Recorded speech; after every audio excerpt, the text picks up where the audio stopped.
Guys মেহেদি মামার বাসা থেকে চলে যাচ্ছি, কারণ মামা একদমই ভালো না। আমি ভাবছিলাম যে আজকে মামার বাসা আসছি, খাওয়া দাওয়া করবো, থাকবো, ঘুমাবো, আড্ডা দিয়ে যাবো। উনি বলছে গেট আউট। আমি বলছি থাকতে ও থাকবে না, বলতেছে না মামা আমার বাসায় কাজ আছে, আবার তরকারি রান্না করছি, ওগুলো ফ্রিজে রাখি নাই। মিথ্যা কথা। আল্লাহ কি মিথ্যা কথা, ওই মিথ্যা কথা কইছে। এতদিন পর আসলাম মামার বাসা, এত সুন্দর একটা রুম, সাজানো গোছানো একটা রুম, একটু শুয়ে থাকবো, আয়নাতে কিছু ভিডিও করবো, টিকটক করবো।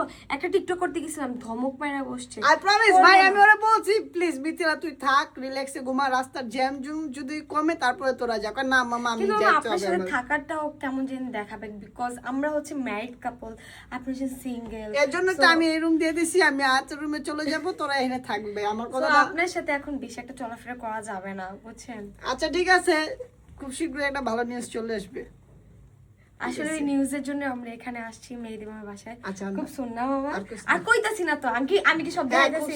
খুব শুন। আমি দেখাইছি না, কিছু? এটা এডি করে আমি রাখেন কি না। কিছু দেখাইছি? আমি কিন্তু আপনার কথা ধরার পর আমি কিছু দেখাইছি? আমি দেখাইছি কিছু? বাবা, ভাই মামা